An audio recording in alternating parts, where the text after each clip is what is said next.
जिस देश में संविधान होगा वो देश तानाशाही हो सकता है, वहां पे तानाशाह हो सकता है।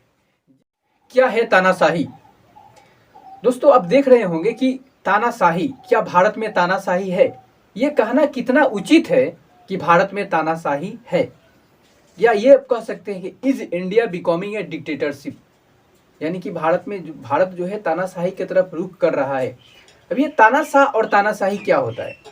किसी भी राष्ट्र का जो प्रमुख होता है वो तानाशाह होता है और उस राष्ट्र को तानाशाही कहा जाता है। जैसे आप देखें चीन, जैसे आप देखें नॉर्थ कोरिया में भी संविधान है, वहां पे भी वोटिंग होती है। ऐसा नहीं कि वहां पे वोट नहीं होता है, वो भी कहता है कि मैं अपने आप को लोकतंत्र हूं, लेकिन एक्चुअली में लोकतंत्र क्या होता है ये समझना जरूरी है। और आज के सिचुएशन में भारत का क्या लोकतंत्र में योगदान है, अब भारत में अभी वर्तमान में लोकतंत्र है या नहीं है, ये एक बहुत ही खतरनाक मुद्दा बना हुआ है। जहां तहां एक ही बात सोशल मीडिया पर तानाशाही तानाशाही तानाशाही चल रहा है। मैं आपको बता दूं कि एक होता है संविधान, एक होता है संविधानवाद। ये संविधान और संविधानवाद क्या होता है, यानी कि संविधान है और संविधानवाद हो ये कभी जरूरी नहीं है। जैसे फॉर द एग्जाम्पल देखें नेपाल में, आज तक नेपाल में लगभग 5 बार संविधान को बदला जा चुका है। 2015 में नए संविधान को नेपाल ने अपनाया। अब चले जाओ पाकिस्तान में जो जो परवेज मुशर्रफ था उसने क्या किया, लीगल फ्रेमवर्क ऑर्डर के द्वारा उसने संविधान को बदल दिया। म्यांमार में भी संविधान है, लेकिन वहां पे म्यांमार में सैनिकों का शासन है। यहाँ तक आपका रूस में भी संविधान है, चीन में भी संविधान है। संविधान होते हुए भी उस देशों में जो देश हैं, वो राष्ट्र है, वहाँ पे लोकतंत्र वाकई में जो लोकतंत्र होता है वो नहीं है।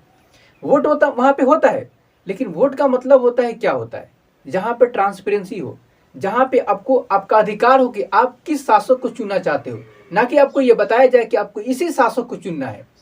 यानी कि जो शासक बैठा है वो आपको बताए, जो सरकार बैठी वो आपको बताए कि आपको इसी शासक को चुनना है, वो लोकतंत्र नहीं होता है। लोकतंत्र का मतलब होता है कि आपके पास वो अधिकार है कि आप किस शासक को चुनना चाहते हैं, किस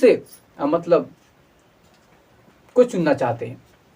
अब एक सवाल आता है कि संविधान और संविधानवाद, अगर संविधान की बात करें तो जिस देश में संविधान होगा वो देश तानाशाही हो सकता है, वहां पे तानाशाह हो सकता है। जिस देश में संविधान होगा उस देश में याद रखिएगा जो सरकार होगी, जो सत्ता में सरकार होगी, जो तानाशाह होगा उसके पास शक्ति असीमित होगी, उसके पास शक्ति इतनी होगी कि आप सोच भी नहीं सकते। आपको अधिकार जो आपका होगा उस अधिकार को वो खत्म भी कर सकता है। पहला नंबर को वहां पे आपका अधिकार होगा या नहीं होगा इसकी कोई गारंटी नहीं है।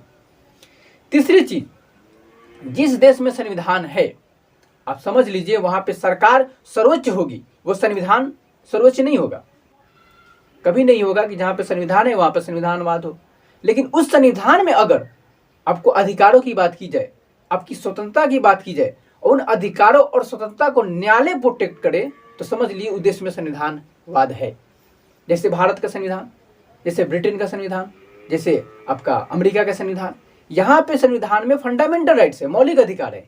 और उस मौलिक अधिकार को बचाने का काम कौन करता है, सुरक्षा का काम कौन करता है, वो करता है आपका न्यायालय।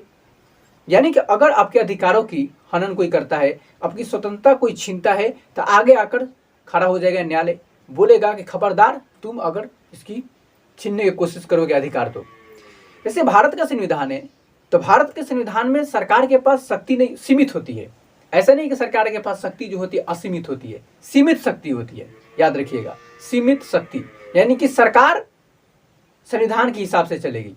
यहाँ पे संविधान ही सर्वोच्च होता है, यानी कि जिस देश में संविधानवाद होता है उस देश में संविधान सर्वोच्च होता है, यानी कि वहां पे विधि का शासन होता है।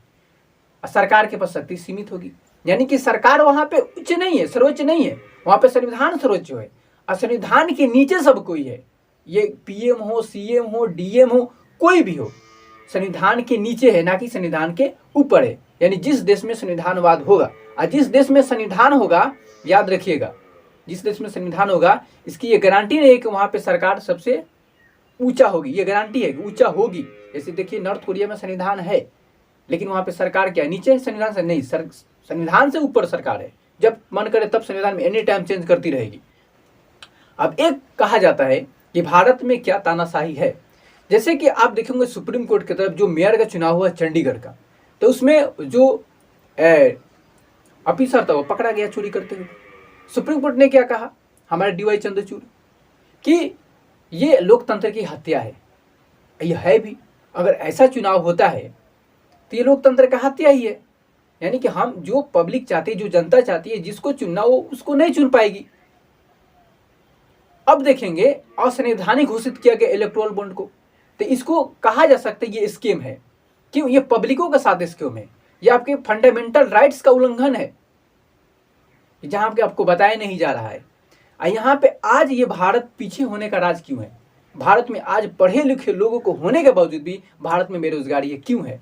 ये किसी ने नहीं उठाया। क्योंकि भारत में शुरू से ही जातिवाद पे चल रहा है राजनीति, सिर्फ जाति पे। कोई बोलता है हम ओबीसी को, हमको वोट दो, हम ओबीसी को आरक्षण देंगे। कोई बोलता है SC ST को आरक्षण देंगे। कोई अल्पसंख्यकों की बात करता है कि अगर तुम वोट नहीं देते हो, अगर मुझे अल्पसंख्यक वोट देंगे, मैं उनकी आरक्षण की बात करता है। मैं पूछता हूँ, भारत में ऐसी कोई पॉलिटिकल पार्टी उठा लो जिसने आपके अगर एजुकेशन हेल्थ की बात की हो, अगर शुरू से अगर हमने एजुकेशन हेल्थ पे बात किया होता तो आज भारत बहुत ऊंचे दर्जे पे होता।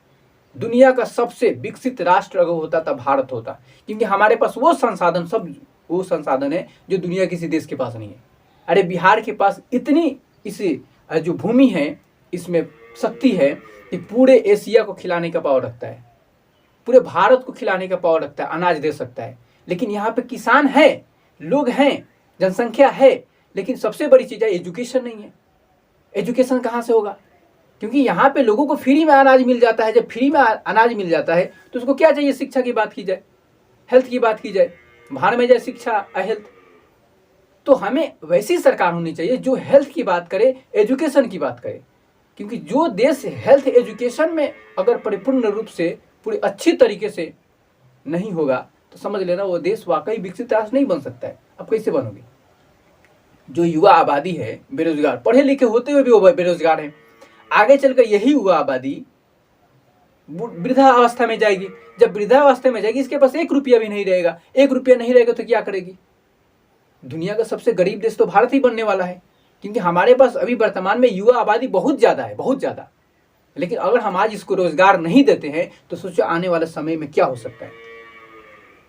तो हमेशा आप याद रखना, गलत के जहां गलत है वहां पे आवाज उठाओ।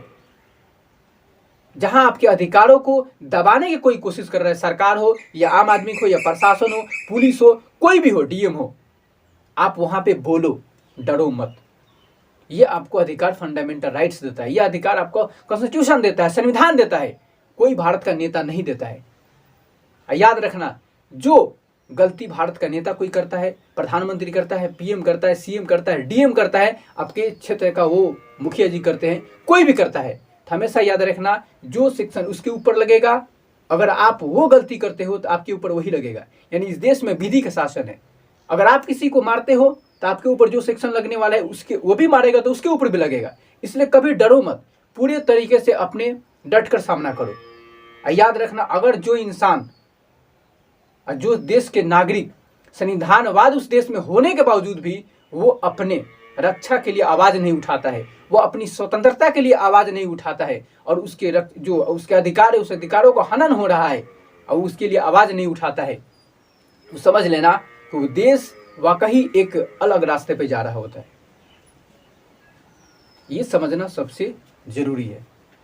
तो चलिए हम फिर मिलते हैं नेक्स्ट वीडियो में, तब तक के लिए जय हिंद।